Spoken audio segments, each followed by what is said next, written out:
Ever caught yourself staring out the window, wondering if there's more to life than this? You go through the motions, work, relationships, responsibilities, but something feels off. There's a subtle emptiness, like a missing piece you can't quite name. The daily grind becomes a blur, and even surrounded by people, you feel a strange kind of loneliness. You might be asking yourself quietly, is this it? You've done everything right, built a life, honored your commitments, but there's still a quiet ache for something deeper, something real. You're not broken, you're not alone. Many people reach this crossroads, often without ever talking about it. The yearning for meaning, excitement, connection, it's not a flaw, it's a signal. The Stoic philosopher Seneca once noted that the problem isn't how short life is, it's how much of it we waste. Maybe you've started to feel the weight of time slipping by, filled with distractions and obligations, yet never quite feeling alive. But here's the truth. That restless feeling, it's not something to be ashamed of. It's a doorway, an invitation to look inward. In this episode, we're diving into a topic that's often whispered but rarely explored openly, why some women in committed relationships still crave something more. And even more importantly, we'll unpack how Stoicism can offer clarity, perspective, and compassion for these complex human emotions. Let's begin. Lesson 1. Desire for emotional depth. Have you ever felt like you and your partner are just going through the motions? You care about each other, but somehow something seems to be missing. That deep connection, the kind where you feel truly seen and understood, can start to fade. Instead of sharing meaningful moments, it's like you're just partners in a routine, handling day-to-day tasks. When this emotional distance grows, the relationship can start to feel empty. If we ignore that desire for emotional depth, it can lead to dissatisfaction and a feeling of being unfulfilled. Over time, one person might start searching for that emotional connection elsewhere, leading to misunderstandings, hurt, and even major problems. This is why understanding the need for emotional depth is so important. It's not just about being physically close or sharing the same space. It's about feeling connected on a deeper level, where both partners understand each other's emotions, needs, and desires. Marcus Aurelius, the Stoic philosopher, once said, "Very little is needed to make a happy life. It is all within yourself, in your way of thinking." This powerful reminder tells us that the emotional fulfillment we're often looking for doesn't have to come from others, it comes from within ourselves. If we're constantly seeking validation or emotional connection from outside, we might miss the chance to create that sense of fulfillment from within. So, how can we start shifting our mindset? First, it's important to take a moment to think about what we truly need emotionally. Are we seeking more attention? Do we crave understanding? Or are we simply longing to feel connected again? Once we know what we need, it becomes easier to understand why we're feeling disconnected. Next, communication is key. Instead of just talking about the usual daily tasks, try opening up with your partner. Share your feelings, your hopes, your worries, and your dreams. It's not just about the routine conversations, but about really connecting and being honest with each other. Lastly, it's important to create space for intimacy in the relationship. This doesn't have to mean grand gestures, but rather small moments where you can focus on each other emotionally. It could be a quiet walk together, or even just sitting down and talking about your day without distractions. These moments allow you to rebuild that emotional connection and remind each other why you're in this together. By focusing on emotional depth and understanding that it's something we can cultivate within ourselves, we can start to fill the gaps that might have formed over time. Instead of looking elsewhere for validation or fulfillment, we begin building a stronger, more meaningful connection with the person right in front of us. Lesson number 2, erosion of passion. Have you ever noticed how easy it is for passion to fade over time? What once felt exciting and new can start to feel like just another part of the routine. At first, everything in the relationship feels fresh. There's energy, adventure, and constant discovery. But after a while, those moments of excitement become predictable, and the thrill begins to slip away. When passion fades, the relationship can begin to feel stagnant. It's like you're both stuck in a cycle of doing the same things over and over, and what once felt exciting now feels like an obligation. When that happens, it's easy to start wondering if the spark is just gone, or if it was never really there to begin with. This erosion of passion can leave both partners feeling disconnected, like they're just going through the motions.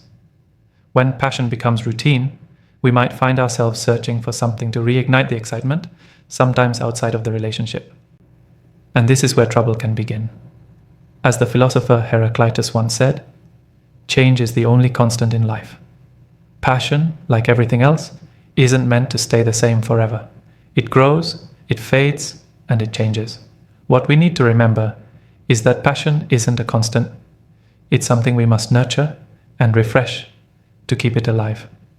If we want to restore passion, the first step is recognizing that it's natural for it to ebb and flow. Relationships, like everything else, go through phases. The key isn't to expect constant excitement, but to actively work to reignite it when it starts to fade. A simple way to start is by introducing something new. It doesn't have to be a big, dramatic change. Sometimes a small shift in your routine can bring new energy. Try something different with your partner. Take a spontaneous trip, start a new hobby together, or even just change up how you spend your evenings. Another helpful approach is to focus on rediscovery. Remember what you loved about each other in the beginning. Talk about your past memories, your dreams, and the things that once excited you. Sharing these things can bring back that sense of novelty and connection. Lastly, make time for intimacy, both emotional and physical. When passion fades, it's easy to overlook the simple moments of connection that once made everything feel exciting. A quiet conversation, a touch, or even a shared laugh can bring back a sense of closeness and remind you both of what's truly important in the relationship. Passion isn't something that can be forced, but it's also not something that just disappears on its own. By being proactive and shifting your focus, you can reignite that spark and bring new energy to your relationship. Lesson number 3. Fear of regret. Have you ever found yourself wondering, what if I had made a different choice? Or thinking, what if I don't take that chance and regret it later? These thoughts can haunt us, especially when we feel like life is passing us by or that we're stuck in a situation where we aren't truly living up to our potential. The fear of regret can be a powerful motivator, but it can also lead us to make decisions based on fear instead of clarity. When we focus too much on the possibility of regret, it can push us to seek out experiences that seem exciting or new, even if they go against the commitments we've made. The fear of missing out, of looking back and wishing we had done things differently, can make us act impulsively, and in relationships, this can lead to mistakes that we might regret later. Seneca, the Stoic philosopher, once said, "We suffer more in imagination than in reality." We often imagine the worst-case scenarios in our minds, the things we could have done or the adventures we missed out on. But the reality is, those fears rarely live up to the weight we place on them. Instead of letting fear drive our actions, we must learn to face life with clarity and acceptance. If you want to overcome the fear of regret, the first step is to realize that regret is natural. It's part of being human. Every choice we make carries the possibility of wondering if there was another, better option. But instead of letting that fear paralyze you, try to focus on the present. Make decisions based on what aligns with your values and your sense of purpose, not out of fear of missing out or looking back. One helpful practice is to ask yourself, will I regret this in the future? But the key is to ask it honestly. Don't let emotions cloud your judgment. Look at the long-term picture and think about what will truly bring you fulfillment rather than chasing something fleeting that might leave you feeling empty later. Another approach is to focus on gratitude. Instead of worrying about what you might regret, take time to appreciate the choices you've already made. Reflect on the things you've learned, the growth you've experienced, and the meaningful moments you've had. When you focus on what's good in your life, it helps shift your mindset away from fear and toward contentment. Finally, remember that no decision is perfect. Life is full of uncertainties, and regret will always be a part of it. But if you make decisions with clarity, staying true to your values, the fear of regret will lose its grip on you. You'll stop chasing after things because of what you might have missed and start embracing the present moment for what it is. Regret doesn't have to control us. It's just a feeling that can be managed. The key is to accept that life is a series of choices, and sometimes we simply have to trust ourselves in the decisions we make. Lesson number 4. Unmet needs. Have you ever felt like something's missing, but you can't quite put your finger on it? Maybe you've been in a relationship where, on the surface, everything seems fine, but deep down, you're left with a feeling of emptiness, as though your needs, emotional, physical, or intellectual, aren't being fully met. When those needs go unmet, it can leave us feeling disconnected, lonely, or frustrated. And if those feelings aren't addressed, they can start to shape the way we view ourselves and our relationships. The problem with unmet needs is that they often go unspoken. We might feel like we should just accept things as they are, or that asking for more might be asking too much. But over time, these unsatisfied needs can create tension, leading to resentment, or even the desire to find what's missing elsewhere. The Stoic philosopher Epictetus said, "It's not what happens to you, but how you react to it that matters." This speaks to the idea that we can't always control the circumstances of our lives, but we can control how we respond to them. When our needs aren't being met, the key isn't to act out of frustration or impulsivity, but to reflect on how we can address those needs with clarity and purpose. The first step in dealing with unmet needs is acknowledging them. It's okay to admit that something is missing, whether it's emotional connection, physical affection, or intellectual stimulation. Don't bury those feelings or ignore them. Understand that they're a part of being human. Once you acknowledge your needs, it becomes easier to communicate them with your partner or with yourself if necessary. Next, take the time to understand exactly what you need. Are you craving more attention? Do you want more meaningful conversations? Do you need space to grow or explore your interests? Understanding your own needs clearly will help you express them to others, whether in your relationship or elsewhere. Another important step is setting healthy boundaries. When your needs aren't being met, it's easy to fall into a pattern of seeking validation or attention in unhealthy ways. But instead of acting impulsively, focus on what's truly important to you. Set clear, respectful boundaries with your partner and with yourself about what you need in the relationship. And be prepared to have those difficult conversations when necessary.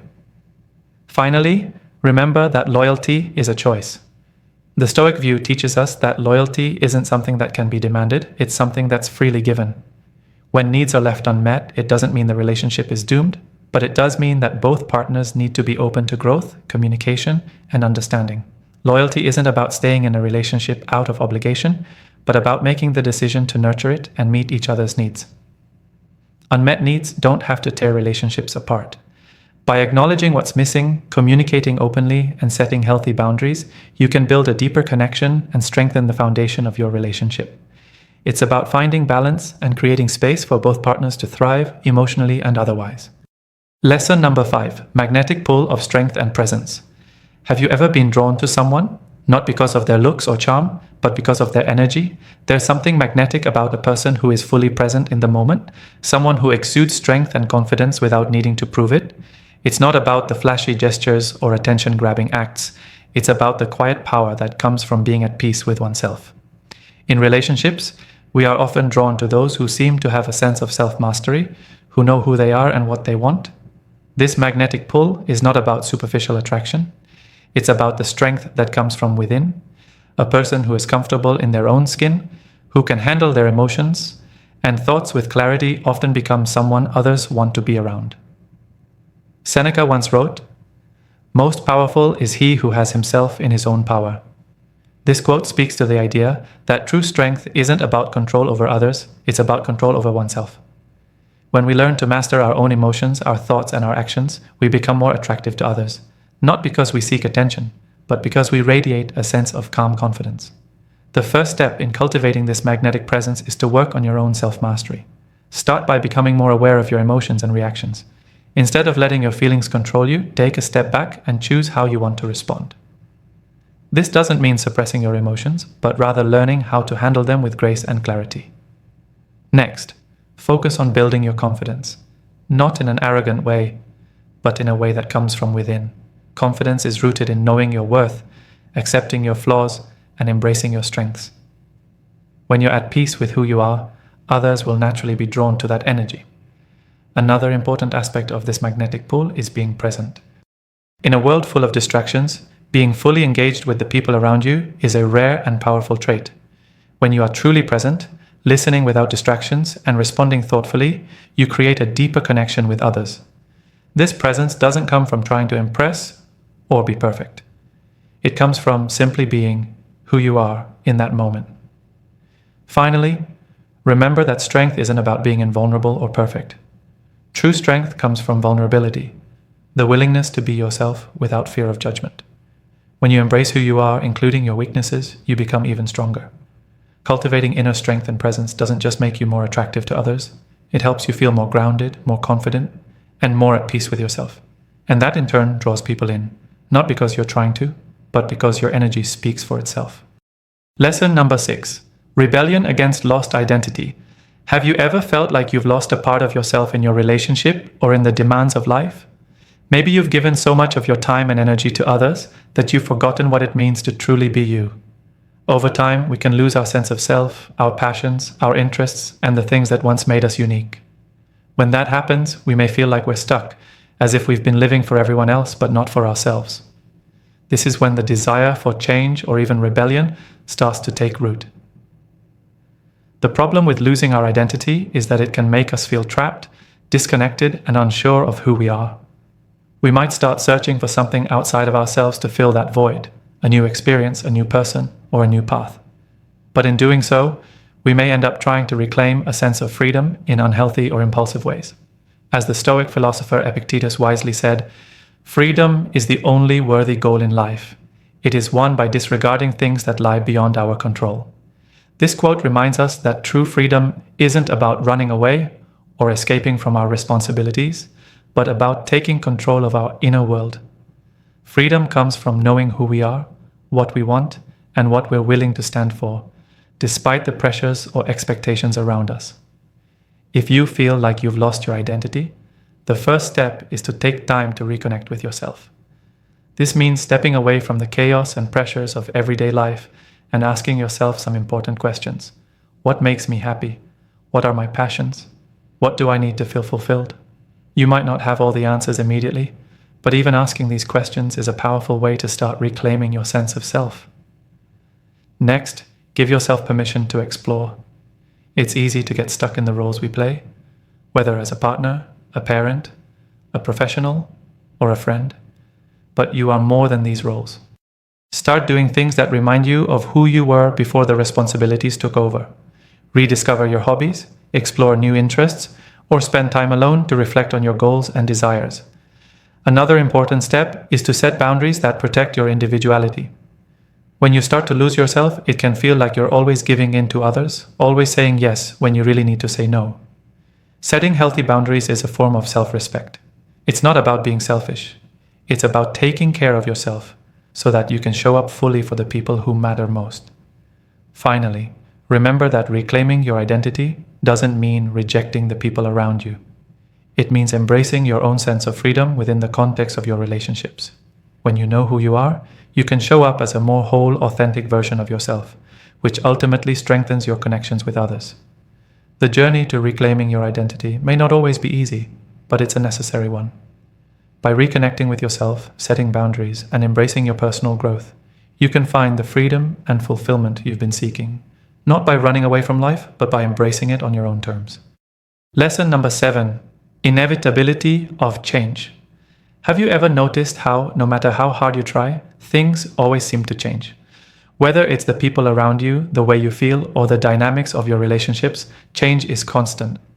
At times, it can feel like things are slipping away, and the things we love or rely on are shifting beyond our control. Change can be uncomfortable, even frightening, because it challenges the stability we seek in life. But in reality, change isn't something to fear. It's something we need to accept and adapt to. The problem with resisting change is that it often leads to frustration and emotional turmoil. When we cling to the past or try to control how things should be, we end up holding on to something that isn't sustainable. Change is inevitable. And the more we try to avoid it, the more we set ourselves up for stress and disappointment. In relationships, this is especially true. People grow, desires shift, and the needs of each individual evolve. If we try to force things to stay the same, we risk growing apart rather than growing together. Marcus Aurelius, a Stoic philosopher, famously said, "You have power over your mind, not outside events. Realize this, and you will find strength." This quote serves as a powerful reminder that while we can't control the changes that happen around us, we always have control over how we respond to them. Rather than resisting change, we can choose to embrace it and use it as an opportunity for growth and self-improvement. The first step in accepting change is recognizing that it's a natural part of life. Everything evolves, and nothing stays the same forever. Trying to hold on to the past will only keep you stuck. Instead, take a step back and reflect on the ways you've changed over time. What have you learned? What are you becoming? By embracing your own evolution, you can begin to see change as a positive force rather than something to be feared. Next, focus on adaptability. Change doesn't have to be a negative force. It's an opportunity to grow, evolve, and create new experiences. When things around you change, ask yourself, how can I adapt to this? Whether it's in a relationship, your career, or your personal life, being open to change allows you to stay flexible and resilient rather than rigid and resistant. It's also important to let go of the need for control. Life will not always go the way we want, and people will not always act how we expect. But rather than trying to control everything, try to focus on what you can control, your actions, your mindset, and your response to the changes around you. When you focus on what's within your power, you'll find that change becomes less overwhelming. Lastly, remind yourself that change doesn't mean loss. In fact, it's often the key to new beginnings. As things shift, so too does the opportunity to redefine yourself, your relationships, and your future. Change is not the end. It's the beginning of something new. By embracing the inevitability of change, you'll learn how to navigate life's transitions with clarity and confidence. Instead of fighting against it, allow change to be a part of your journey, knowing that it can lead to new growth, new experiences, and a stronger sense of self. As we wrap up today's lesson, it's time for you to take action. The change you desire starts now. Take a moment to write down a comment below and declare that you're ready to change your life. It doesn't matter how difficult it may seem, change is possible, and it starts with the decision to take that first step. I'll be reading every single one of your comments and will feature one of the best in an upcoming video. If you're ready for more daily doses of unfiltered motivation, hit that subscribe button and join us on this journey. Together, we'll make change happen. See you in the next video.